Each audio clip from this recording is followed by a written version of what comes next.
Mr. Smith. Here. Mr. Thibodeau. Here. Have a quorum, Madam Okay, President. let us please stand for invocation by Commissioner Smith, pledge of allegiance by Commissioner Cox. Heavenly Father, we come to you today with hearts of praise, hearts of thanksgiving for allowing us to live in such a free country and give us so many blessings. Father, help us always to use these blessings and use your guidance to bring honor and glory to our Savior, Jesus. In Christ's name, I pray. Amen. Amen. Please face the flag and repeat after me. I pledge allegiance to the flag of the United States of America and to the republic for which it stands, one nation, under God, indivisible, liberty and justice for all. Two housekeeping matters. I would ask if you have a cell phone, if you would put it on vibrate or silent for the remainder of the meeting. And also, if you would like to speak before the commission, if you could make sure to fill out a speaking card and make sure Ms. Samuels in the black suit there has that. Thank you. Any agenda additions?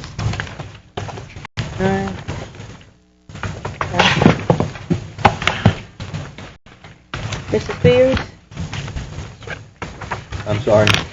you're at visitor, Mr. Lawrence. Guidry. Mr. Lawrence Guidry. Come on.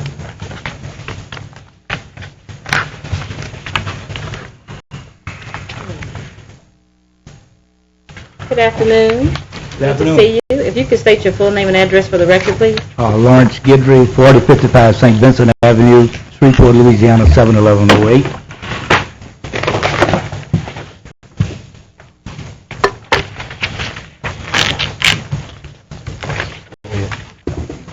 I want to thank the chair lady and members of the commission for allowing me an opportunity to come speak to you this afternoon on behalf of the Caddo Community Action Agency Incorporated, of course, and come before you in hopes of garnering some funds for our early and regular Head Start expansion. As you know, we operate the Head Start program for the Parish Commission, and of course I want to start and begin by thanking each commissioner personally and the commission as a whole as a body for allowing us that opportunity to serve the children and low-income and needy citizens in Caddo Parish. I think we have a Head Start program or center in every commission district except one. And of course, we're working on that, Mr. Epperson's district group. Each one of you gentlemen and ladies district, we have a Head Start facility. We have an opportunity to assist more children. We have 5,919 children in Caddo Parish, ages 0 to 6 years of age, who live in low-income homes. Of that total, we have 1,481 in our program. Caddo Parish School System has 1,678 in their program. That leaves 2,700 children that goes unserved or go to school first year in kindergarten, having not had any experience in early childhood education opportunities. That's why it is very important that this 132 children addition that we're trying to get with this grant is very, very important in the scheme and scope of things. And just for your information, edification, and I'll be very brief, tell you that for every dollar that the taxpayers pay in the Head Start program, the Congressional Budget Office has put out a statement and an issuance to the Congress that says that $7 is returned to the federal treasury. As a result, 75% of these kids graduating from high school and going on to become productive citizens. So it's one of those, like the old Fram commercial, you can pay me now, pay me later, but they do pay later.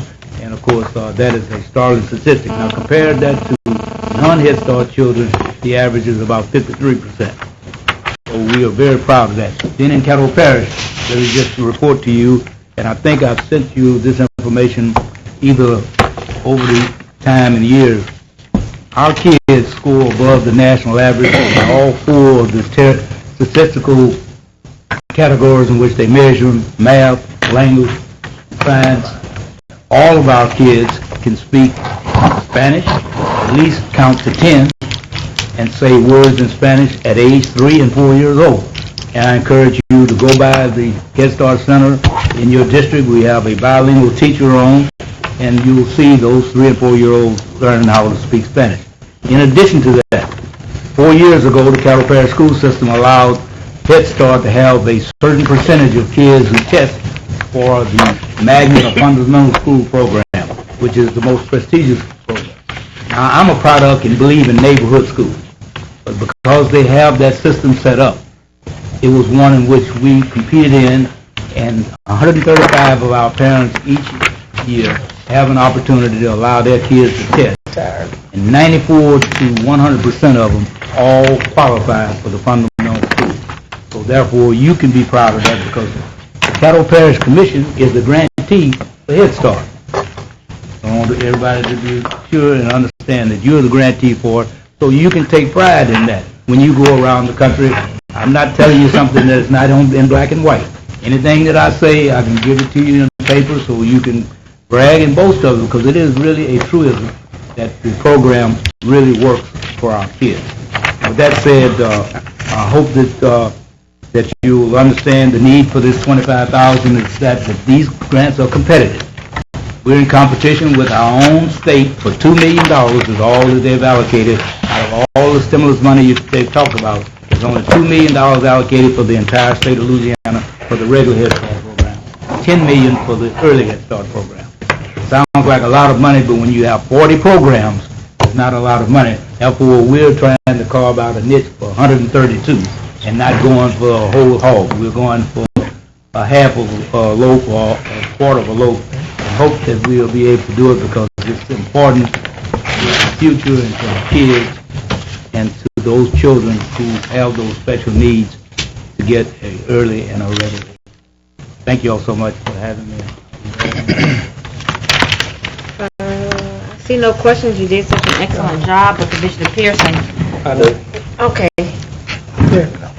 Mike? Yes. Okay.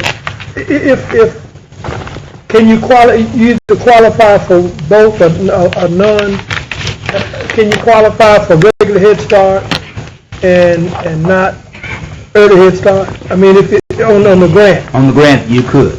It's a Okay. possibility that you could get one and not get the other. Now, on the early Head Start, we built a facility in the MLK area that we named it after Alphonse Jackson Early Head Start Center. We were able to take in 3 classrooms worth of children from Rita, from the hurricanes that we were able to successfully have. So we do have space for 24 in the early Head Start right now without building anything. But the money that we need for the regular program is to help offset the startup building costs. This is not a recurring expense. This will be one time. The federal government will give all the money that we need for the operation of it thereafter. But for one time, they're asking us, and those programs that show strength. Strength means that the local dollars that are involved with it have a better opportunity to be funded. If we do not get the grant, then the appropriation that you will be voting on will not be requested, or you do not have to dispense it. You do not get the grant. Commissioner Thibodeau? How much grant money are you attempting to get? I'm trying to get $415,000. That's what it's going to take to do the regular Head Start renovation of a facility that we already own. $415,000 is what I'm trying to get. Now, that's to renovate? That's to renovate and make it classroom ready under the Class A daycare license requirement of the state Now, of Louisiana. that's money that's from the state or passing through the state? No, sir. The Head Start funds come to you, the commission, and then you disperse it to Directly. CPA. I understand, but you're saying $415,000 will be to have the additional classrooms and do what you need to do. What will you use to fund the 132 additional children? Where will that money come from? That money will come from operating expense from the federal government in its entirety. So the federal government has already okayed, they're saying if you get this grant, to expand, We're going then to we give you will give you operating. the money for operation. Operation, yes, sir. And you're asking $25,000 from the commission, and are there any other public bodies or that you're asking money for? Yes, we've asked the city of Shreveport. Now, they have not committed, but let me tell you, over the last 8 years, city of Shreveport, in our renovation projects, has donated to us in excess of $1 million. We will ask them for some, but they say that they only have $700,000 for the whole year for everything. So therefore, we'll probably end up getting a small pro rata share of whatever they can afford to give us. We've asked Shreveport Community Foundation, which have always given us in the past. Chesapeake Energy, although they haven't committed to us, and Twin Cities have expressed an interest in doing some things for us. Mr. Mercado has the checkbook today. I just heard from him on last Friday. He did tell me that he was going to pass it on in good stead, and I appreciate that very, very much. And thank you for being here, and thank you for bringing it up there. That's the only questions I have. Yes, sir. I see no. I got, Commissioner Dominique? is it on the addition or the expansion, it is on an existing facility you have, right? Yeah, we have a big, huge, we call it an activity building, which is used for meetings and things of that nature. But our number one priority at Caddo Community Action Agency Head Start is the children. So whenever we have a facility already there that you don't have to go spend $1.5 million to build, when you can do $400,000 or $500,000 and renovate, that's our first option, and we want to make sure that the children get, and that's the quickest way to get the children in the program. That's the one in Hollywood area that you... It's over on Cox and Street? Okay, Rosary Lane. okay, thank you. Am I sure this time? Okay. I Thank you all. And thank you very, very much. Thank you, Mr. Thank you, Attorney. Mr. Wilson, move to administration report. Good afternoon, Commissioners. Now is that time of year, we need to get ready again for the local community development block grant program. And today we have Mr. Harry Reiser today visiting with us to explain the process because it changes every year from time to time. So at this time I'd like him to come forward and explain to you the process because you will have to select a project in the months to come. So Mr. Reiser, would you come forward and explain to us the process, please?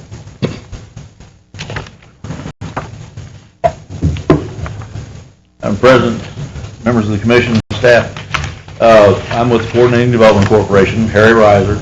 I live out in the Parish. We're on Roy Road. I have been for these many years your administrator and have put in your applications for the block grant.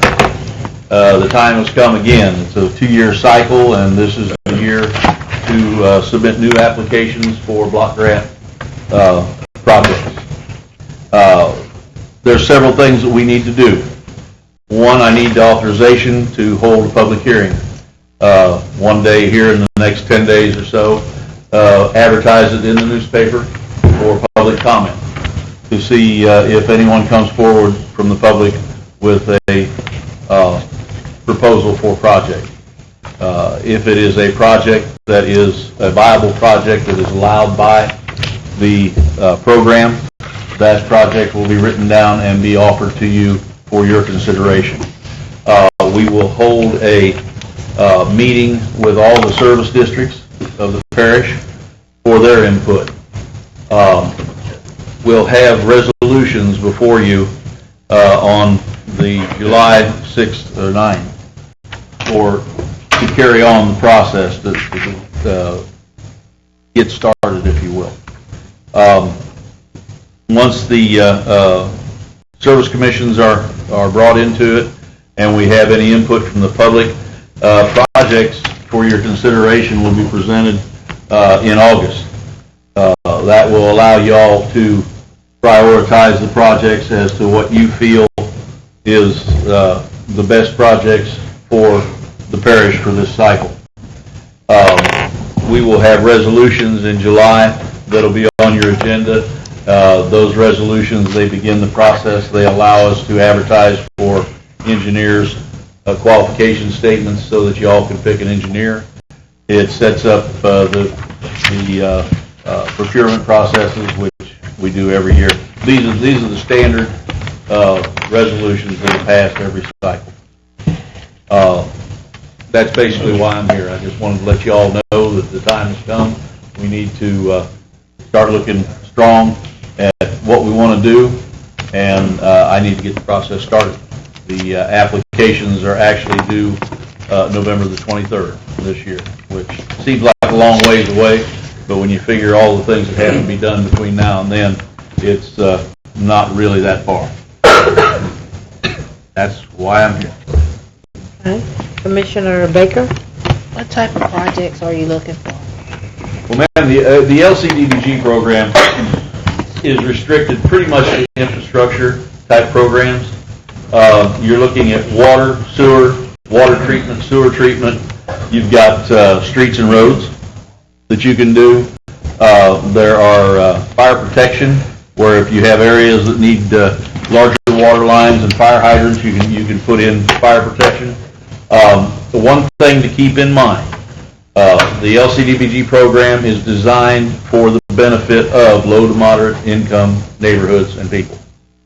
At least 51% of the beneficiaries that will benefit from the program have to be low to moderate income. You have no projects in mind right now? No, ma'am. I don't pick the projects. I simply put them together and get them toward, get them into the state after your people and you decide as a body what you want to apply for. We normally notify all of our service districts, all of our water, sewer, and fire districts, and they bring their projects to us and let us know what their needs are in their district, and that's when we would give us through the computing system. So we will notify every service district in Caddo Parish, let them know that it is time now to apply for CDBG funding, and they will bring their projects to us. Commissioner Smith? Thank you. In case some of you don't remember, you voted to allow us to have this grant out in the Go Water District. Now, so you'll know, if you ever come up with one, Mr. Reiser not only will come to your meetings and attend, he'll help you sell the constituents on the program. He does a great job, and I appreciate it, Harry. Thank you, sir. I appreciate it. Commissioner Pearson? Yes, you said in the next 10 days you're going to need to have We normally just advertise for a public hearing and hold it in our conference room, because all the service districts normally come, and they kind of recap their projects, and that way that allows us to formalize those for presentation to you. Okay, my question is that something that we need to vote to do? No, we can go ahead and advertise for the public Yeah, hearing. as long as no one objects that we hold a public hearing. I mean, it has to be done by somebody. We have to do that prior to begin passing. Before we can do anything all the else. resolutions. Okay, I was just wondering if that needed to be some action from the commission, and if we do, we need to do that yesterday. No. No, we don't have to have. We'll bring the projects to you in August after the public hearing, when the service people are there, your service districts are there. I will go ahead and guide them and let them know what all we can apply for and the different things and the restrictions that are involved with the program, so that when they come to you in August, they will have a viable project for your consideration. Thank you. Thank you. Thank you, Harry. Appreciate it. Yes, sir. Mr. Grubb is going to give you all a legislative update, Commissioners, and this time, have Mr. Grubb address that for you. I don't have much, Commissioners. I just want to let you know that all the non-monetary issues that we've been following seem to be getting worked out without hurting us. I'm assuming y'all read the newspaper just like I do, and as well as Ms. Rose's reports, and therefore you know about as much as we do about what's going on with the money in Baton Rouge. I mean, the bottom line is the money that we usually or used to get at least, to support our juvenile justice program is not in anybody's bill right now, and we're at that part of the session every year where the politics gets going pretty strongly, and I guess I would just urge y'all, as the occasion arises, to continue to advise the legislative delegation how important it is that we receive these funds. I think this year, as I've said before, I think it's pretty problematic. We're going to get it. We're going to have to be luckier than we have been in the past. But I do know our delegation is, particularly the members of the appropriate committees, are very familiar with the need. Pick up. And Charles, you're trying to be sexy today. We can't hardly hear you. That's a Using good your mic. low Pick up a little bit. voice. I guess I'm just encouraging y'all as the opportunities arise over the next week or so to remind our individual legislators how important these juvenile funds are to us, because it's going to take some real good work and luck to be able to get that money this year. And as I said the last time I reported to you, the Star Boot Camp that we used to having funded through state funds, if that doesn't get funded this year, then the funds for that program will basically run out July 1st. So the question, that's all I have. Commissioner Dominique? Is this on the Star Boot Camp? Star Boot Camp, we also in the past got some money for the drug court program, but I don't think we have any hope of getting that this year. There's also some money that we've been indirectly beneficiaries of that comes from the state to the Volunteers for Youth Justice. They've been cut pretty heavily this year too, but the Star Boot Camp has been 100% funded to the tune of last year $285,000. How much you say it was? Well, the appropriation was $300,000, but then there was a 5% across the board cut by the governor after the session, so it reduced the actual appropriation to $285,000. That is not in the bill or anywhere anybody's proposing. Correct. This time. And so that's not. If that doesn't come through, we're going to be back to the situation. Star Boot Camp is going to be out. It's going to be not funded as of July or August. Well, the current funding will run out.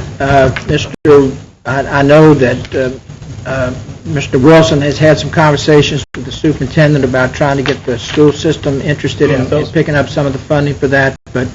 But as of right now, the funding for the Star Boot Camp runs out at the end of the state's fiscal year. I asked about that, I think, in our last meeting, so we haven't heard anything back from the superintendent as far as... No, sir. I sent him an email last week and asked for some follow-up feedback, and today I have not received anything yet from him. And while I'm talking, Madam President, I would just go ahead and report to you that at y'all's last meeting, this isn't exactly legislative, but it has to do with while I've got the floor, it has to do with the North Shreveport Industrial Park Board. As y'all know, we, through Mr. Wilson's letter, have asked them to meet by the end of this week. I was advised by one of the board members a few minutes ago that he has contacted most of the board members. He's had trouble contacting one, but of those that he's contacted, it's physically impossible to get a quorum together this week because two of them are out of town all week, Mr. Hall and Mr. Thomas. So right now he's shooting to get that meeting set for the 23rd. Nothing official about it yet. I'll know as soon as it is, but he's shooting to have the meeting set for the 23rd. Okay. Commissioners, we put at the station a copy of the 2008 Caddo Parish Annual Report. I think it's a lovely document, and a lot of the work can be attributed to Mrs. Mills. I'd like to publicly commend her for the hard work she's done. Just step out there for a few minutes. But we have about 800 copies, and typically we run about 2,000, and we send it out to everyone's on the Shreveport Chamber mailing list, businesses that will get this report. And if you all like to have some additional ones, please let me know. We have some extra copies upstairs. We've been more than glad to provide it to you. The next item we'll have for you is just a reminder that on the 26th of this month is the agency front breakfast we have. And I encourage you all to please attend if you're available. Just let us know, and we'll go ahead and RSVP, make sure we have enough seats to accommodate everyone. But this is when we get with the agencies to talk about how things are going at the parish and get some feedback from them. So please do attend if you can. That's all I have at this present time. Unless there are any questions for me? Ma'am? Commissioner Lynn? Yes, either you or Charles Grubb, will you let me know where and when that meeting is going to be on the 23rd for the North Shreveport? Thank you. That's all. Thank you, Madam Commissioner President. Cox? I was just going to say, if anybody wants me to sign their copy, I'm available after this meeting. Man, I tell you, this is the longest message I think since I've been here. The longest president's message, but this has changed, so that's good. No, it's a very nice annual report. Again, Anita, oh, there she is. Thank God. Anita, you missed all your glowing comments about the annual report. And, but yeah, it's very nice, and boy, it's a good-looking group of commissioners on here. Anything? But yeah, so Mustache. thank you once again for giving us a very nice Thanks, document. Commissioner Epperson? Mr. Wilson, thank you for the layout on the old gold battery plant. Would you all contact the owners of that property and see what are they intent? Is there anything in the works that we could possibly do with it? Maybe we can see what's in there, how structurally sound it is, and maybe we can see if some way, form, or fashion we can market it to somebody that may be looking for a building. Okay, sir, I will. Okay. And could you also do the same with the realtors that holds the Kroger building in the plantation, the Pines Road Shopping Center? I think Mr. Lucky had given me a copy of that. Would you contact those realtors and see if they have anything in mind there? Okay, sir. And let's see, Mr. Whittington, is he in, or Mr. Glass? Yes, sir, he's here.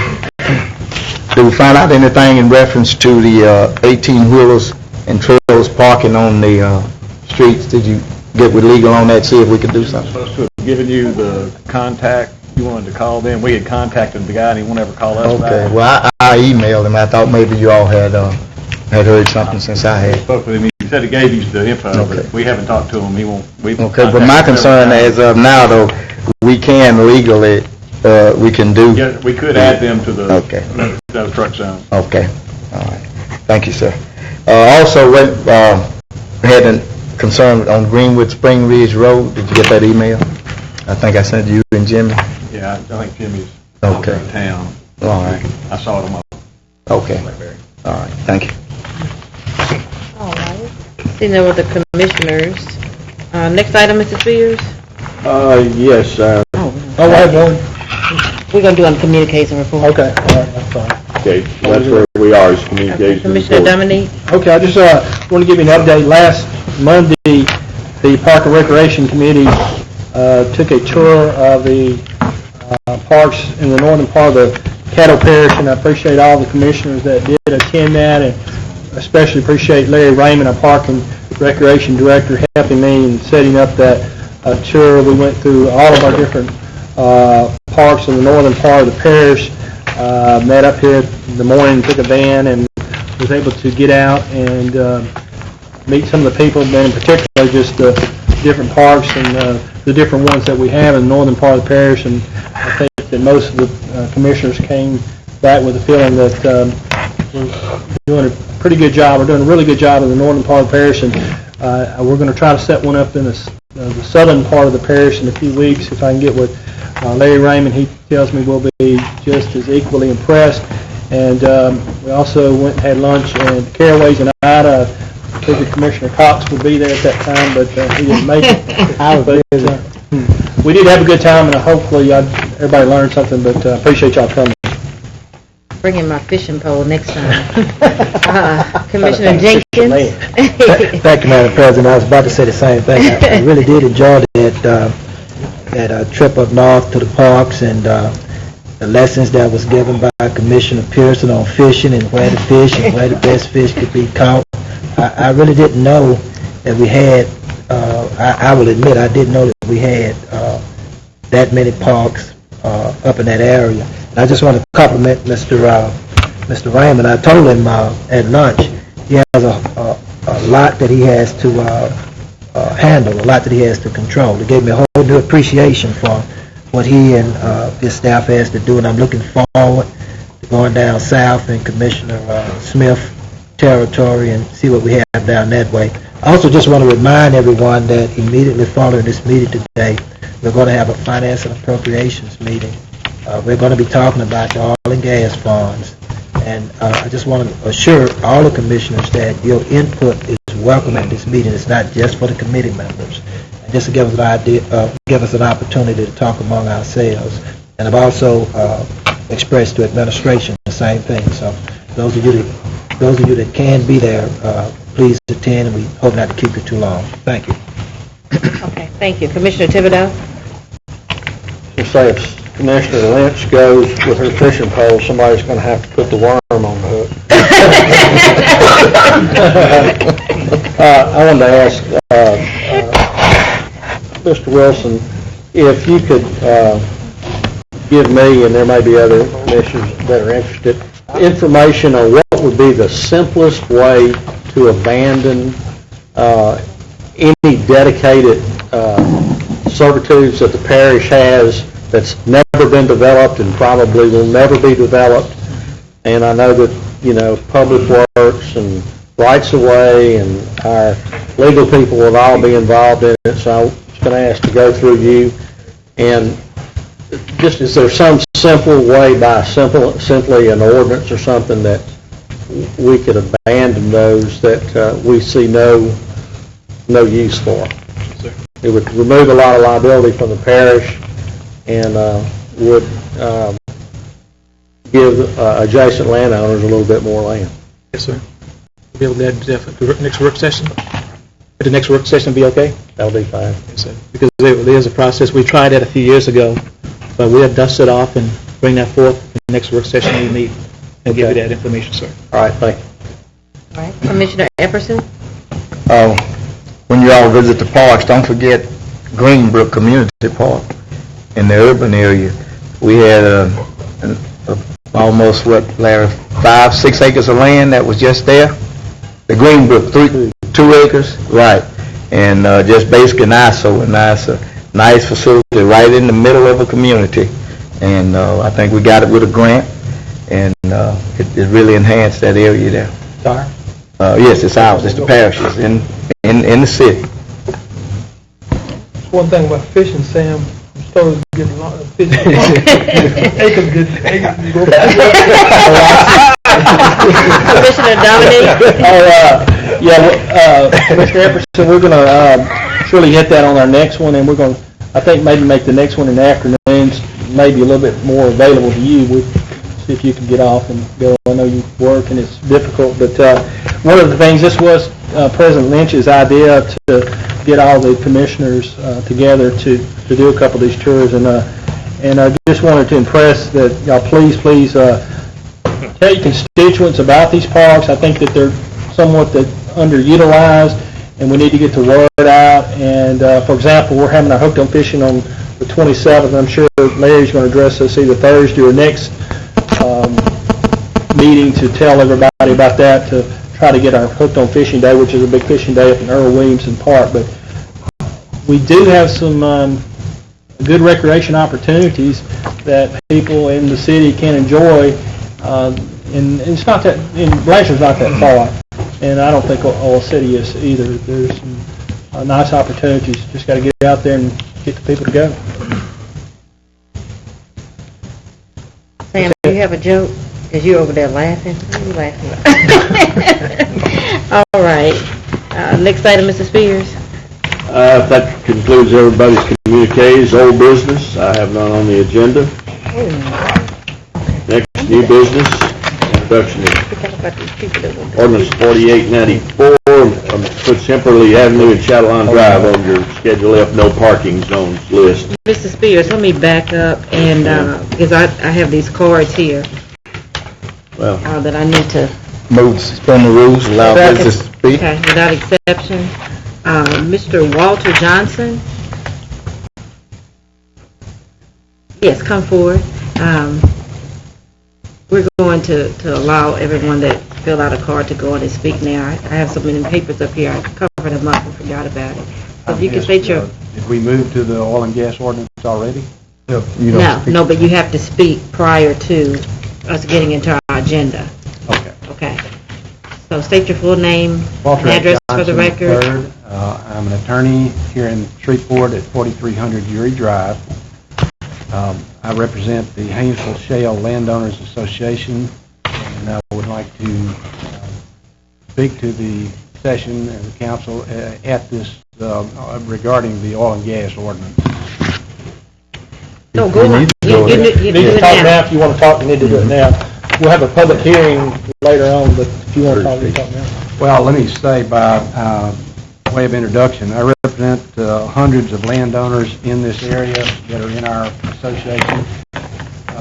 We have watched very carefully the progress of protective ordinances and the Conservation Commission's proposed ordinance or order on the protective restrictions that would assist in keeping landowners and particularly homeowners in this area from being considerably disturbed and their property values diminished by drilling operations and production operations in the immediate vicinity to their homes. I would say that of the ordinances and other attempts to do this kind of regulations I've seen, primarily the Commissioner's order, that the Caddo Parish ordinance really stands head and shoulders. And Mr. Grubb and I have talked about this ordinance before. I've complimented him on it and its content. I would like to publicly say that I think it's a really good ordinance. I do have just a few things that I would also mention on this thing. The draft that I'm using is the February 2009 draft. Assume that's the latest that has been available. This has June 15th on it. I think there's one amendment that's been made to it since then. Mr. John, there's a later draft that I'll just give you. It's got one additional section in it that I'll talk to you about after your presentation. All right. Well, first thing I want to say is that we've given considerable study to this ordinance, and I believe that it does what the Commission wants to do, and that is protect the landowners for the most part. A couple of issues that I want to bring to the attention of the Commission. One of those is that, to be fair about this, I practice also in North Caddo Parish. Very familiar with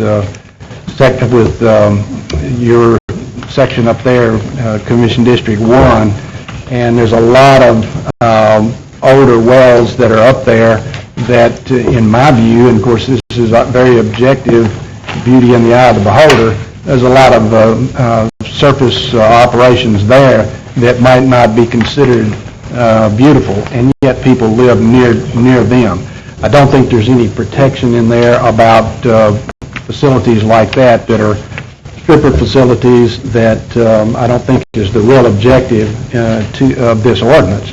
But I would ask the Commission to consider that again. There's a lot of things up there that are rusted, unpainted, unsightly in my view, and I don't know that there's a criteria in that particular part of the ordinance that sets a standard. I would suggest something like percentage of rust on the metal components that are in that operational area, or something like have a like new finish, painted metal, that sort of thing. I've seen other things from the Fort Worth area primarily that have required that sort of camouflage, freshening up, if you will, that would keep those things looking good throughout. I don't think there's any problem in for the deep exploration, particularly the Haynesville Shale and Cotton Valley, even Austin stuff, that would be economical. But for the stripper production, things that we now have in existence, I think that may be an oversight in this ordinance, that there's no grandfathering, there's no protection, there's no elimination of those as far as complying with this ordinance. Also, I would recommend that in the language, the talk about signage on each well. As I read that, the signage would require that the 911 number, or at least it says that's one of the things that would be on there. My question is, what 911 number? Is there a certain 911 number that I'm unaware of, or is it just 911? If there's an emergency, everybody's used to dialing 911. And I would call to the Commission's attention that at the Commissioner's public hearing at the end of May, Sheriff Prater was there and pointed out that when somebody calls to report a problem, they're going to call 911. And he and his office is going to be the first responders. So I think that should be made clear on signage. If you're calling the Caddo Parish Sheriff's Office to enforce it, or 911, it should be clear who's going to respond in your ordinance. I'm with Sheriff Prater. His criticism of the Commissioner's order, and I've heard the rumor that you all were considering delaying your ordinance until after the Commissioner comes out with something in writing on his part. I would urge you not to do that. I think your ordinance is very good. The Commissioner's order, like Sheriff Prater pointed out, has no means of enforcement whatsoever. I mean, to me, it was almost meaningless. As an attorney, having reviewed that, I say it's almost meaningless. I would say that in this case, the sheriff is probably going to be the one that's the enforcer, at least the first responder, may not ultimately be the one who enforces the ordinance, but I think you've got to be able to, his deputies have to be able to go to a well site if there's a complaint, whether it comes in by 911 or some other number, and has to be able to determine whether there is a violation at that point or not. To be effective, you're going to have to do that. So I would caution the Commission and ask you to look into that a little bit further. I will say that one of the biggest areas that the people that I represent have concerns about is the long-term compressor stations that inevitably will be in this field that will run 24/7. I mean, drilling, completion operations, that is fairly, 6 to 8 weeks, fairly short period of time. But the compressor stations are going to be something that's going to go on for literally years. And that area is very good in this ordinance. I think there's one thing in there, in all the ordinance, that I would say needs a bit of refinement. And I bring this to you. This is what they call the pure tone, and I consider it brake screech. I don't know how many of you have been around operating rigs before, but when they're running pipe back in the hole, each time they have to stop that pipe from going in the hole, there is what they call a pure tone. It's a high-pitched screech. The gentleman that is a personal friend of ours and that was the top cop in Fort Worth, charged with the responsibility of enforcing their ordinance over there, tells me that is the number one of all of the complaints is brake screech, and it's unavoidable as far as when they're running pipe in the hole. So for however long it takes to do that, sometimes a couple of days, every couple of joints that they run in, you're going to get a high-pitched, a lot higher than I can do, but at any rate, he says it wakes you up the middle of the night. They have multiple complaints on that, and he says it's very easy to cure. Before they ever start that operation, you simply throw a noise-absorbing blanket over the drawworks, it absorbs the brake screech, end of issue. The way it's set in this ordinance, you have an allowance for intermittent noise. In other words, there's a 1 minute, 2 minute, 5 minute scheme, and brake screech is, 5 seconds or less.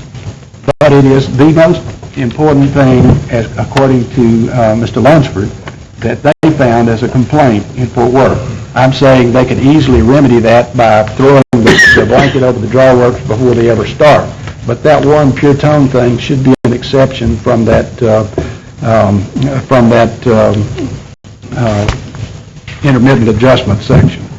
Also, I noticed in the proposed ordinance the requirement for fences around each operating facility. That sounds great, and as I say, for the deep stuff, for the Haynesville, Halston, Cotton Valley wells, that's not going to be a problem, not going to be an economic burden that they wouldn't undertake. But for some of these small operators, I think there needs to be an exception, exemption, or some criteria that only makes that apply to something bigger. There's a lot of facilities around, particularly in North Caddo Parish, that may have a barbed wire fence around it, which is adequate, but wouldn't require a chain link fence. And while I'm on fences, in the draft that I reviewed, it said that the posts and rails would be 3/8 of an inch round steel bolt stock.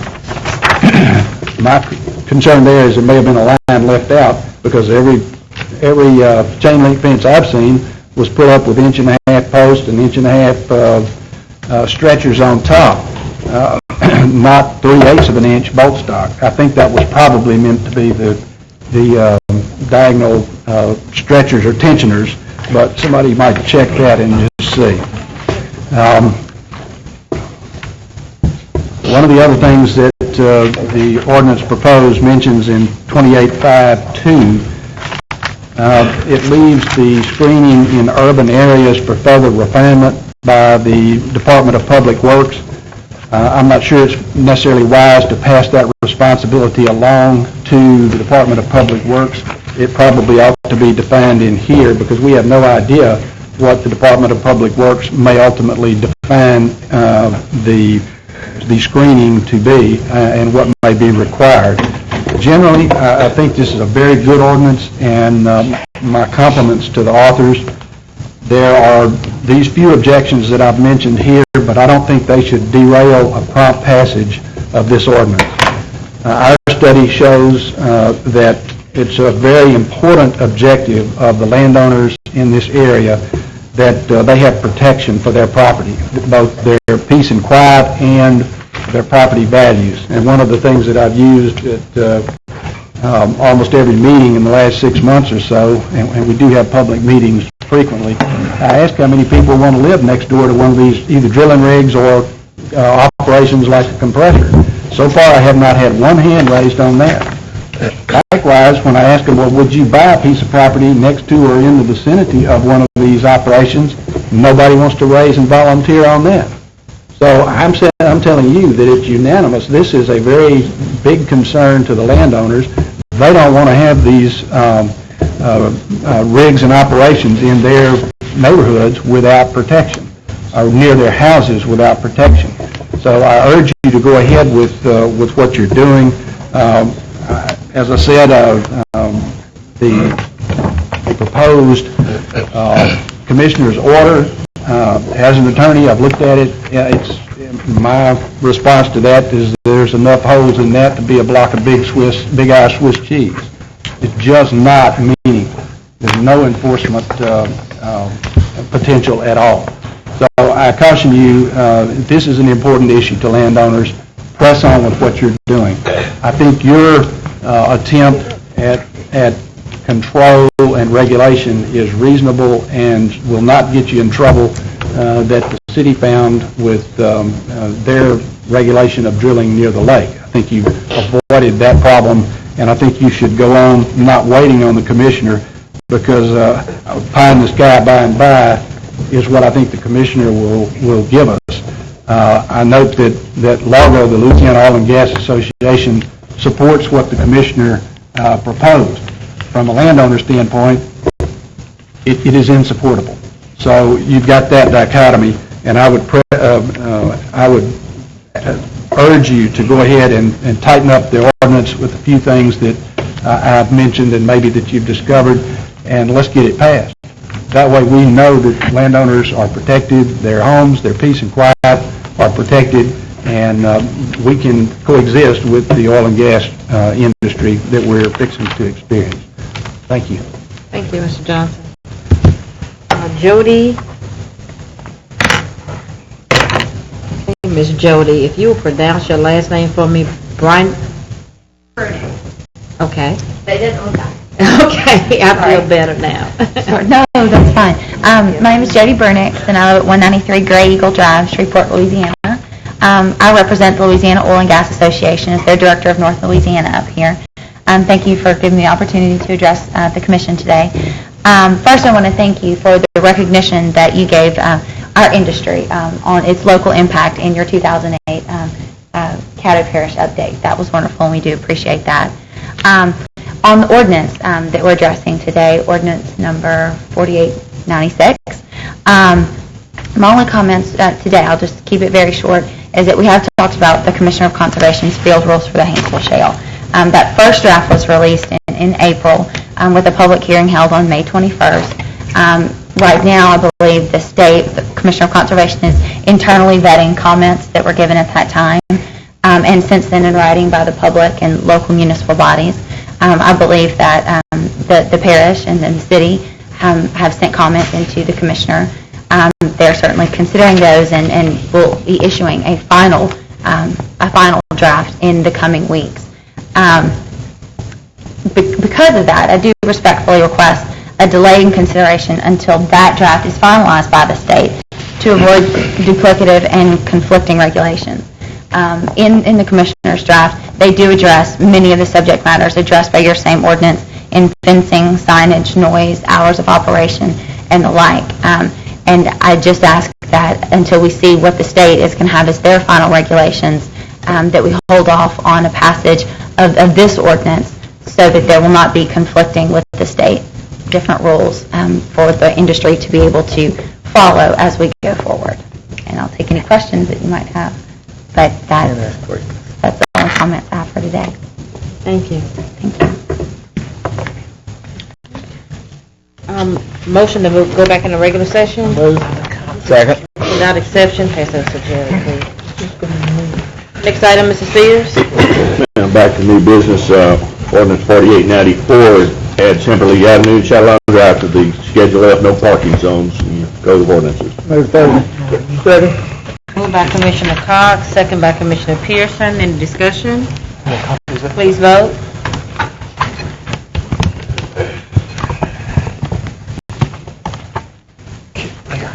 That passes. Next item. Ordinance 4895 rescinds the Lake Vista subdivision. So move for Thursday, I'm sorry. Moved by Commissioner Everson, second by Commissioner Baker. Any discussion? Please vote. That passes. Next item. Ordinance 4896 establishes regulations pertaining to oil, gas, and other hydrocarbon wells. We're moving forward to Thursday. Moved by Commissioner Everson. Second. Second by Commissioner Jenkins. Any discussion? Yes, ma'am. Okay, hold I on. recommend we do not move it forward to Thursday, even though I went to Mr. Walter Johnson's meeting in Haynesville Shale. I think there's still many questions to be unanswered and things to be tied up. I still think we need to wait on Commissioner Welch's ruling so that we can do this appropriately and try to cover landowners and residents in our area. That's my reasoning. Okay, Commissioner Lynn? These questions are probably for Mr. Grubb that I have. Who would be the enforcer for these laws for ordinance 4896? Well, the parish would, Commissioner. And so who would actually act those out? Would that be done through a separate department that has not been created, or would that be done through the sheriff's department? You would take that, Mr. Oh, Lewis? yes, sir. Commissioner Lynn, we looked at several approaches. Perhaps we will have to either do it internally by hiring somebody with the expertise to go out and enforce the ordinance. We can do a subcontract that out. We get turnkey service to do the enforcement of the policy. But we have to be in a position to enforce that policy of the ordinance. And that same group would collect the fines? Yes, sir. There'll be a permit process to go with that. And that yet to be determined at this time, but there will be, yes. Mr. Grubb, you and I had a conversation before that if for some reason these laws in 4896 conflict with state laws, that because the way that our charter is set up, that the most stringent law would be the one that would be applicable. Is that correct, or could you give me some clarification with this? Commissioner, I don't think I made that blanket statement. The statement I made was that Caddo Parish, for example, is in a better position legally than a non-home rule chartered parish such as Bossier or Webster, our surrounding parishes, in that because we're a home rule chartered parish, the parish has any authority not denied to it by state law, whereas if you don't have a home rule charter, then the only authority you have is what is delegated by the state to you. So, you know, you can legislate in any area that the state had, through the legislative process, is not specifically withdrawn from you. It just gives you a stronger hand in drafting your enforcement mechanisms. The last time I read this, every single paragraph, it had Bossier City or Bossier Parish in there, and this is pretty much the exact same ordinance that the attorney for Bossier, Patrick Jackson, had written. Just so the commission has the full picture, the ordinance was really drafted by Neil Irwin, a private lawyer, under contract to Bossier Parish, with more or less equal input from Mr. Jackson and myself and the two city attorneys. The ordinance is very similar. The Caddo draft is very similar. I made some changes to it. For example, in the Bossier draft, it more or less assumed that they had parish-wide zoning because that seems to be the direction they're taking. So they addressed some land use issues in terms of zoning classifications. I inserted in particular places something to the effect of either in industrial zones or within 500 feet of protected uses. I mean, so there were some changes like that, but the point is the two ordinances are very similar. Yes, sir. If this were to move to Thursday, would you be able to put something in it to cover the intermittent noise that in this particular ordinance is allowable? That was talking about was the number one question as far as noise complaints in the Fort Worth area? I'll be able to come up with some suggested language for it. In Mr. Johnson's defense, we may have already done that through an amendment that we put on today, that at least you've had some email traffic on, because it does add that the amendment that we put on in today's draft imposes a requirement on the industry that they develop develop and submit a noise abatement plan before they commence drilling operations. And so I think that could be the legal mechanism right there to address Mr. Johnson's point. Do you anticipate any conflicts with this law and the new federal laws that are supposed to be coming into place regarding oil and gas industry? That's a great question. Obviously, the federal government can come in and preempt both state and local authority. Now, I have tried to get the pending federal legislation, just found out about it a few days ago, hadn't received it yet, so I don't really have any way to answer your question, except to say that if the federal government came in with some regulations that affirmatively preempted state and local regulations, then I wouldn't anticipate them doing that. And I mean, this really addresses land use issues, and I don't see the federal government imposing those types of regulations if for no other reason they have no way to enforce them. And so it was Mr. Irwin, Mr. Jackson, and yourself that had a pen with the writing of these laws to protect the citizens of Caddo Parish? I'm sorry, sir. It was you, Mr. Irwin, and Mr. Jackson that had the pen to draft these laws to protect the citizens of Caddo Parish? Terry? The two city attorneys, and we had input from other sources. I mean, we did meet with representatives of the industry. We had several meetings where we kind of had a conference table full of people that were in the process too, so it was not drafted in total isolation in a lawyer's... So the oil and gas industry was at the table also when this was being drafted? They were at the table once or twice. I mean, we met every 3 or 4 weeks for 6 months. I mean, we got input from them. We got their comments, and we addressed some of their comments to their satisfaction, and I have a feeling that as y'all go through the public input process, you'll find that some of their concerns we probably did not address to their satisfaction. Thank you, sir. Commissioner Dominique? Yeah, I have, I'm going to go along the lines of Commissioner Smith, who is actually our chairman of our Oil and Gas Committee. I think this needs to, there's something that we need to continue moving forward, but we do not need to move this forward this Thursday. I have some questions on this. For example, and Commissioner Lynn, you touched on some of this enforcement. I think all that needs to be in place. We need to be sure exactly how this is going to be enforced. I don't see any really good grandfathering language that is going to grandfather existing wells, which concerns me regarding the small independent producers of wells, which I've said over and over again, that Commissioner Welch's order is a Haynesville order, but our order or our ordinance is going to affect everybody from surface to China, and it can unfairly restrict and cause problems for smaller independent producers. We have issues concerning weight limits of trucks addressing on oil and gas, or we're going to me it indicates that that's somewhat unfairly maybe discriminatory. What about the timber companies, agricultural, other trucks that are using our parish roads, but we're going to hit and make exceptions to the oil and gas industry. In addition, I know Mr. Grubb has sent us an ordinance concerning the weight limits that Bossier Parish was considering. I think all of this needs to come into play.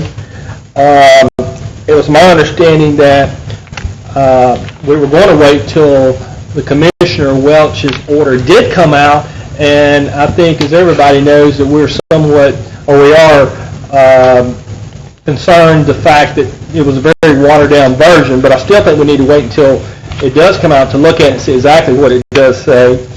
I also, as my understanding, we'd probably be having public hearings. I think that we need to have some public hearings. I would like to have public hearings in different districts. I would like to have a public hearing in my district, have Mr. Grubb, Mr. Glass, Commissioner Smith, if he wants to, or anybody else to come in and have a public hearing in your district also, to find out what our constituents exactly want. I had been holding off sending this ordinance out to some of my constituents who are involved in the oil and gas industry, because I want them to look at this and tell me, Doug, this is going to affect me this way, adversely impact me this way, etc. One of the issues that Mr. Johnson brought up concerning the fencing, the small independent stripper wells, those type of things, I think that was a good idea. That stuff needs to be addressed. I think that, and I know some of you guys have concern about this stuff. It's been sitting here for 3 or 4 months, and I think we can move it forward. I just don't think we need to move it forward Thursday. I think we need to meet back with your committee and look at these issues and try to delve in them quickly, start moving forward. We're having some public hearings and try to get something adopted, but I just think I have some questions concerning this ordinance, the way it is written right now, and I'm going to vote not to move it Thursday. Commissioner Jenkins?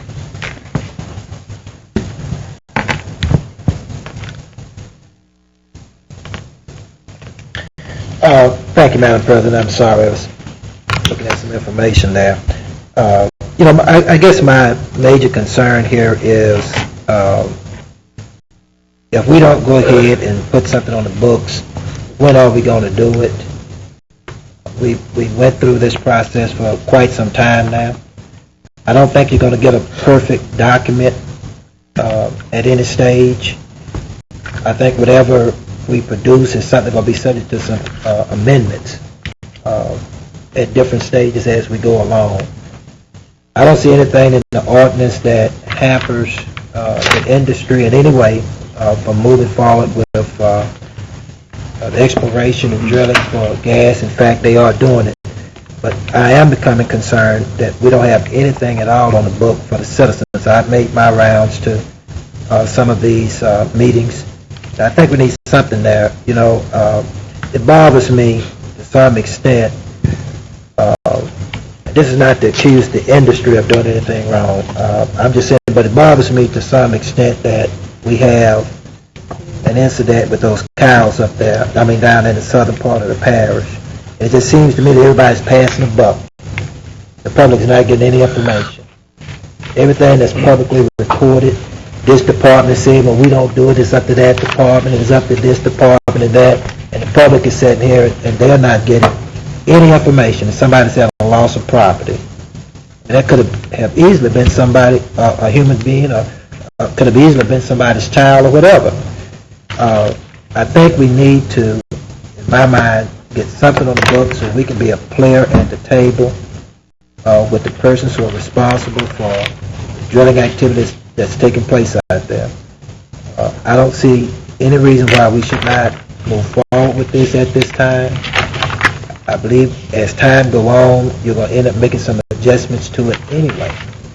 And to simply say, let's put it off and not have some definitive time period in mind to move forward with something, and I'm willing to bet you a dime against a dollar, even then, all of us are not going to be satisfied with what we see. I'm not 100% satisfied with this this draft of the ordinance myself. I know it's open for some questions, but I think we owe it to the public and to the people of this parish to have something on the books that's in their interest. And especially if we can put something like this on the books that not only protects the people of the parish, but it in no way that I see hampers the industry from moving forward what they want to do. We just need some balance here. So I'm going to be in support of moving this forward, which I believe is for introduction. It's not a final passage of anything. I mean, we have time to look at it before that's done. But I don't see why we should continue to put the people off. Put the people off all the time. And don't have something definite or some definite time frame that we want to act. They're looking for us to do that. And for those reasons, I'm going to support moving forward with this today, because I just feel like something needs to happen that we can have on the books that we can look at and let people know that we mean business about what we're doing. So that's my comments on it. I think it's a fair thing to do. I don't see how it's hurting either side to have it done. And I will be supporting the introduction of it, moving it to Thursday for introduction. Thank you, Madam President. Commissioner Cox? First off, when you move something forward that is as delicate as this, we do have to look at either a managerial position to oversee these ordinances, because once they are out, then they're going to say, okay, who's going to enforce them? Well, I know I don't have the background to get up and go out there and say, well, that's wrong, that's right, or whatever. So I'd rather say, let's do it right the first time, put this off, in which, hey, a month ago, I was saying, let's get them done, but then we have the state doing their part, and we have other people saying, well, you may need to come back and tweak it a little bit. We never did have a public hearing, so there's some holes in this deal where I'd rather wait a few more weeks, do it right, ask the administration and Mr. Smith's committee to look at that opening of the office. We had talked about an office at one time to have parish employees to look over permits, to look over the sites, keep an idea of the ordinances, if there's any complaints, stuff like that. That was on the drawing board last year.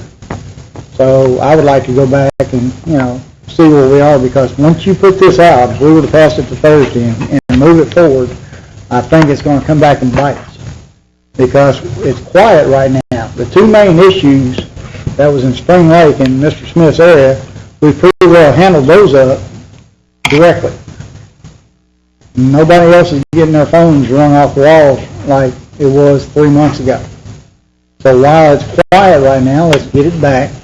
Let's do it right before we put it in front of the people. Because once these decisions are made, and once these ordinances go forward, it's tough to go back. And then you got the from Baton Rouge that we're still waiting on. But realistically, if he writes something that's watered down, we're going to go with ours anyway. Even though there was a question asked, well, who's right and who's wrong? And Mr. Jenkins is smiling right now, but when they came and spoke to us, we asked that very same question. Who would override who? Because we have some tough ordinances written. And what I heard down in Baton Rouge, they're not that tough. So I'm going to support these ordinances. Let's go back, find out what the administration can do as far as getting that group of people together to work the ordinances. And if they don't have enough time to work ordinances, have them doing something else, you know? That is something we need to look into and have Mr. Smith's committee go back and get that last piece of the puzzle done. And I don't mind waiting a couple of weeks, or if it takes another month, I don't mind waiting another month. Let's get it done right and get that committee done. Let's get the ordinances looked at again and see if we can get some public hearings done. Thank you, ma'am. Commissioner Epperson?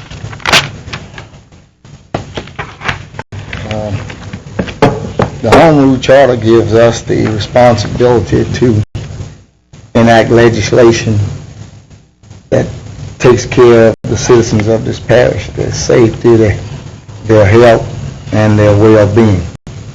And I think we are well within our rights of doing that. How much time have we had?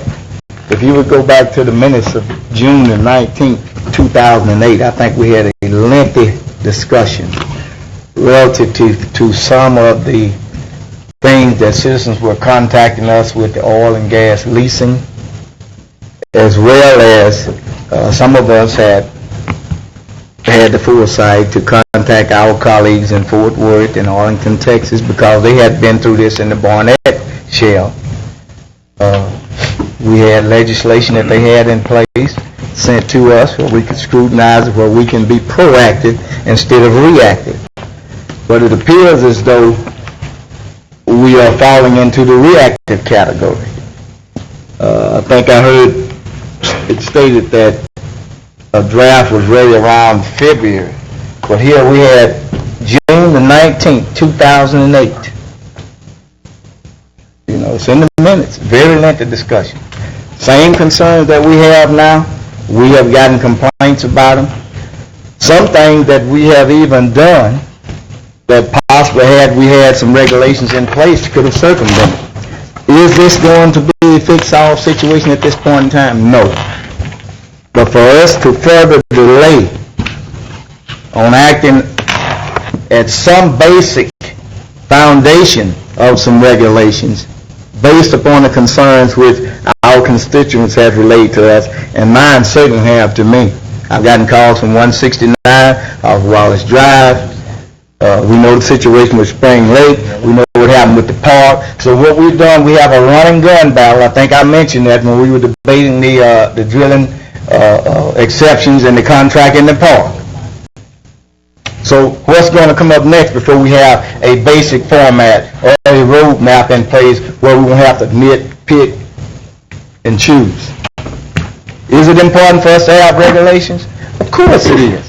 Because if it isn't, let's turn over the MPC and what the ZBA does to the Louisiana Department of Conservation. That's basically land use.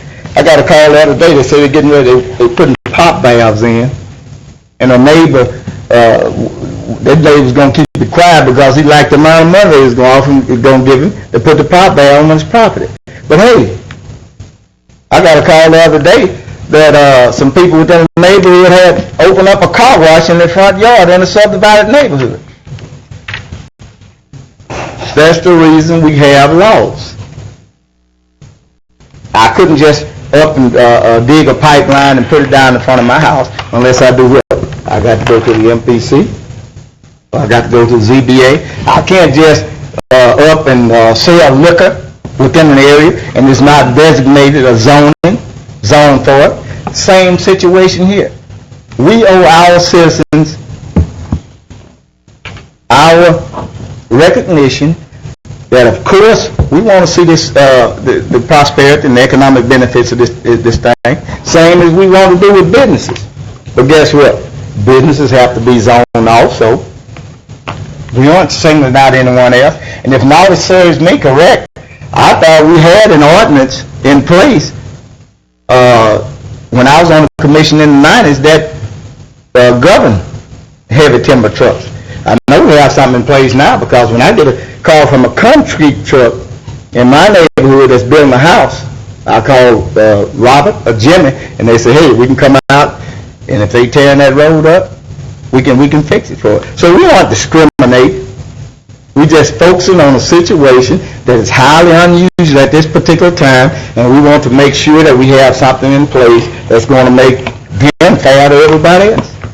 I've called our public works department on concrete trucks, timber trucks. Just had a big water trucks coming in on some property, vacant property where they have farm on, how they drill a well, and they haul a lot of stuff out. Got the name of the truck, and they contact them. Same situation. We aren't discriminating against anyone. In just a period of time since we had what we have on the table now, with the situation with the cattle in the Keithville area, and Mr. Johnson mentioned about the 911, I think the Caddo Parish administration should be put on signage. Because guess who's going to call when something happens? Us. They don't know how to call him about out in Baton Rouge, Welch, or whatever his crew is. They're going to call us as they are doing now. I've always had this on the agenda in my community meetings, oil and gas drilling. The leasing part, I brought that out to my constituents, made sure that they understood. I brought persons from the industry out on both sides on all the situations. Last meeting I had, I invited everybody out. I think the people from Chesapeake said they were in Baton Rouge during the legislative session. They couldn't get anyone there, but we had someone on the leasing end. So the question that could be answered that night, the citizen asked them, and the ones that couldn't, I told them we'll get someone at a later date. We're not premature. What we need to do now is start a conversation, because if we don't, you'll never get it. We'll be putting out, let's put it off till tomorrow. But guess what? It's going to be steady drilling. Pipelines are going to be laid. Rigs are going to go up. And guess what? People's rights are going to be violated. Their safety is going to be jeopardized. And it's our responsibility to be proactive instead of reactive, as we were a little while ago. On the spring, that was Spring Ridge, I think it was. So that's what we need to do. I think it's important anytime that a spill or an accident, be it vapors or chemicals, is released, where it causes loss of life between human or animals, we need an immediate person to articulate through the administration to the citizen, to the commissioner, so we can tell our citizens what's what. And we don't need no long delays on finding out what the situation was. We can send an unmanned space flight to Mars and back to take pictures, but yet and still we can't come up with a solution on something an accident that happened. That's just not realistic. And our constituents are saying, my constituents are saying, it appears as though you are partial. You got that through down there for Spring Ridge, and those people, you got that through down in the park. But every time I see you have a meeting, you say, we're working on it. We're working on it. They say, they're steady moving. They got stuff in place now. They're not going to take it up. They can't take it up because it's there. And I think if we have a situation, I don't know what the state laws are, but I can say one thing. Our responsibility on the Home Rule Charter, we aren't police jurors, so therefore there are some things that we aren't bound by the state, by the Constitution there. We need to make these laws, and then we can let everybody else come up to them. With the laws on the book, get a dialogue going, put the draft out. Anyone that can, you can have a public hearing in your district anytime you want. I even got a concern at one time that somebody said that I wasn't supposed to email the draft of the ordinance out. And then I got a correspondence the other day that said that emailing is public information. So how could I not email something out to a constituent if they request it, if they say it's public record? So we're getting too many conflicting, reports. And I think we've been around long enough. Let's start the dialogue. We're going to always add, subtract. Anytime you can modify, you can adopt as is, you can amend, you can change, whatever it is. And let's do it in stages. Put something on the book where we'll have a basic format or a background to go by. Once we get something on the book, of course we're going to get some more dialogue on it. Then you'll have something to enforce. put something on the book first. So let's move this forward and let the citizens come down and have a say. And I think the state should come up to our level, because it's our responsibility to take care of our constituents within this parish, because that's why they elected us. Thank you. Let me ask, I pushed the button, so I'm up next to talk. When was the draft order issued? I'm trying to get clear. The commissioner's draft order issued. He published the draft order sometime in April, Commissioner, I don't have the exact date, and then under the State's Administrative Procedures Act, he's required to go through a public notice and public hearing process, and that's what happened at the public hearing that took place on the 20th. Do you think it was early April or mid-April or late April? Do you on the Logan? Mid-April? Okay. So his act, thank you, Charles. So his actual act was, we got notification of that in mid-April. I'll say mid-April. Okay? And I guess I'm just talking.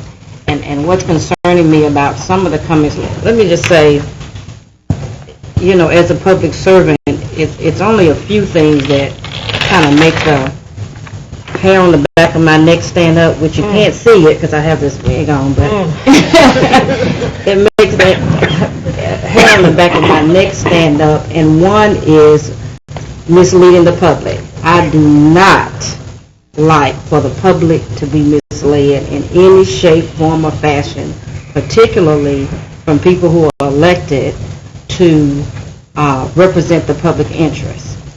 And I'm saying that because I don't want anyone to think, and I see some actual, non-government or non-industry citizens sitting out there, that if we move something to Thursday on the agenda does not preempt public discussion on it. Moving something to Thursday, putting it on the agenda to lay over for an additional 2 weeks. An ordinance has to have a public hearing when it comes back. Actually, moving this ordinance to Thursday in no way preempts any further public hearings, public discussions, or anything like that. It actually, there's a lot of things that could happen between the time it actually is put on the agenda and when we actually have to make a decision on it. So moving it to Thursday in no way makes this final approval of what we're moving forward. So I don't want anybody to be confused by that. So we can actually move something forward, and, in the process of probably another, is it going to be 3 weeks or 4 weeks before it actually comes back before us to make a final decision on it, okay? Like everything. And so I wanted to clear that up. The other thing, I guess that's puzzling to me is if we got this order in mid-April, and I'm hearing, maybe we should send it back to committee, maybe we should have all these special meetings and that type thing. That's been almost 2 months ago. There is nothing that would have precluded any committee chair, any commissioner, or the administration, or any other group to have a hearing in regards to this matter, to have a public discussion in regards to this matter. I'm also a little disturbed that some of us who were quick to, I would say, go after profits in one scenario, yet want to go slow when it comes to protecting the citizens. So we hurry up to get a profit, but we're slow to protect. That's I don't think that's right. If anything, we should be in a hurry to protect the citizens of Caddo Parish and slow to go after the money all the time. Because, my grandfather told me all money ain't good money. And so we need to be careful about the conflicting messages that we send as a governing body. And I'm still saying it, and I still believe it, that Caddo Parish, we're on our way, and well on our way to being the best governing body in the state. I've heard, in other conversations where we felt like we've gotten kicked around by the state, and And we've said in other instances that we were not going to let the state dictate to us what we do on behalf of the citizens of Caddo Parish. And all I'm saying to my colleagues is if we're going to be consistent, let's be consistent in what we say and what we do. Thank you. Commissioner Thibodeau. I'd like to see this move forward simply because I'd like to see us have something on the books that represents a standard by which we can add to and delete when necessary. I'm sure there'll be times that will be necessary. But I also want to see something that's not going to be retroactive. I want to see something that's going to allow, have a grandfather clause in it, especially for the shallow wells.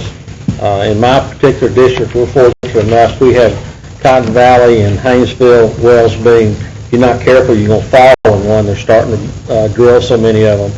And we're glad for that. We're happy for that. A lot of people are making some money off of those, and we welcome oil and gas in our district. But it's time to set a standard, to have a standard. We're never going to have a document that everybody agrees on that's going to cover every possible potential element that may arise in the future. This would come next Thursday for introduction. There would be 2 weeks left for any committee that wants to meet. We could even call if we felt the need, we could call a public hearing, have a special public hearing just for this if necessary. Otherwise, the public hearing would be held 2 weeks from Thursday. So, and at that time, amendments can be made to the ordinance. There's absolutely no reason not to keep it moving on the path to get something on the books. There's time to do all that. It's tight, but I think now's the time to do it and not wait until there are more and more potential problems that we have to deal with. Let's get something on the books now. And the form it's in right now may not be the form that ends up passing, or may not end up passing at all. I don't know. But I see no reason to hold it up at this point. Commissioner Pearson? I'll be brief. I support moving it forward, and aside from the reasons that were just previously given, once you start delaying, it could be fall before we get a document before this commission. We're gonna meet one time in July. If we wait 2 or 3 weeks to meet, then we got to reintroduce it. That's another week, then another 14 days. So if we need to stop it, if for whatever reason we need to stop it, we can stop it 14 days from Thursday. You know, if we have some amendments to make, we can make those amendments 14 days from Thursday and have a document at least that we can live with, not necessarily something final. We'll be tweaking it and fixing it as we go. But I don't think, you know, that it serves people well to keep putting off and putting off and putting off, and then we'll look up in December and we still don't have anything on the book. So I'll be supporting moving it to Thursday. Thank you, Madam President. Commissioner Lynn? Mr. Wilson, this ordinance has been 1 year coming. What has your department done as far as preparing for the enforcement on this? We have met with several possible contractors as well as individuals to talk about how we can implement it. And we went so far as to think about housing it within house and where will we do that at. As you all know, the coroner received a building dedicated to him on Hearn Avenue. And we thought about as soon as he moved out, we'll have space in the OC building over at on Crestwell Street to house some people there to go out and do this function. And we also discussed with our counterparts in Boulder about doing a regional approach because the city of Shreveport will need some work done in this category, Bossier City, as well as DeSoto. So we're looking at several different options as to how we can enforce it. And we would just have to choose the best cost-effective approach in the whole scenario. Well, if we do it in-house, it will cost us, and I'm looking, I was thinking about $120,000 on the low end, as much as maybe $200,000 on the high end, depending on the number of people we would need, because I don't think one person could do this. We would have to have several different people, resources, the trucks, any monitoring equipment to do all this. Either contract it out and charge a permit fee and have that pay the cost. So one or the other approach would be decided. Hypothetically, if this was activated today, how many days would it take you to put some of that in place? I would have to contract it out, sir. Because I wouldn't have the resources to do it that quickly. But it could be done. Yes, so I think the start date for the ordinance is 1 September, I believe. Yes. I was just hypothetical. That's all. Thank you, Madam President. Dominique? Call for the question? Second. Been moved and seconded. Call for the question. Please vote. Okay. That passes. Go back to, I voted yes. back to the motion that's on the floor is to move this ordinance forward to Thursday's agenda. No, second. Had to vote. You voted to or not, so we had to vote on it first. Oh, I'm sorry. Oh, he made a motion? He made a Who amendment. seconded his motion? I thought he was making a comment. He made a Oh, comment. oh, Yeah, okay. All right, well, that's Okay. it then, No, okay. he was just making a comment. Please vote.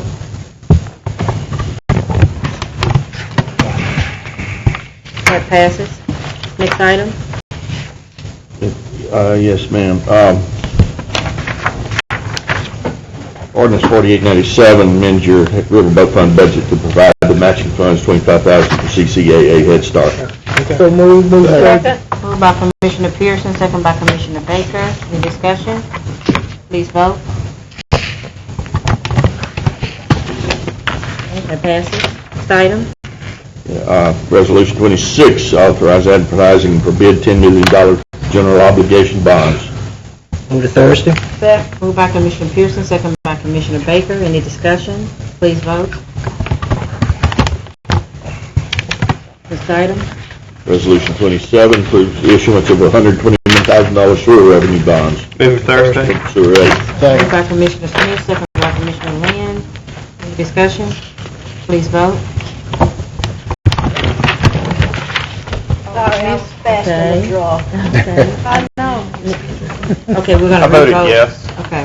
voted Are you yes, gonna put it too. back up? Ms. Vita? Raise your hand. Okay. Okay, please vote. Okay, that passes. Next item. Resolution 28, authorize the administrator to go to the state to advertise lease from certain mineral interests as requested by XCO. Move Thursday. Second. Moved by Commissioner Lynn, second by Commissioner Pearson. I have a question. Whose district is this in? What roads, land, and whose district is affected? Mostly roads, there's two small adjudicated properties up there too that are on there. What district? Ma'am? What district? Mr. Dillon, Dominic's It's in district. Doug Dominic's district, District 1.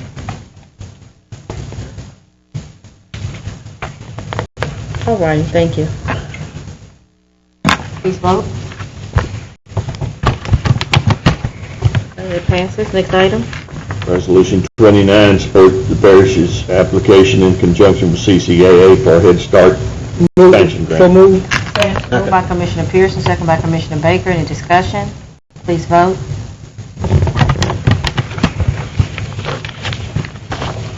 Passes.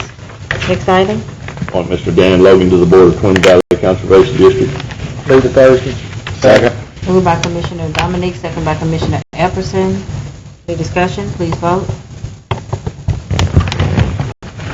It passes. We have our consent agenda. Is that over? Ordinances for final approval, Mr. Spears? I'm sorry? Ordinances for That's on final your, approval? that's part of your consent Oh, all agenda. that? Okay, Yes, cool. everything. I'm So done. Mr. Epperson? Mr. Spears, I forget what meeting it was. I looked over the minutes once I got home. When we passed the General Motors resolution, as well as the support of the compressed natural gas legislation, in Baton Rouge. You know, we had some discussion relative to EFCA, Employee Free Choice Act, and I don't think I saw that unless I looked at the wrong minutes. Question right now. Okay, if you would, make sure that I didn't have the wrong minutes. Okay, great. Ms. Sanders? Okay. Thank you. Motion? Move to adjourn. Y'all gonna start the other one pretty quick? Finance meeting.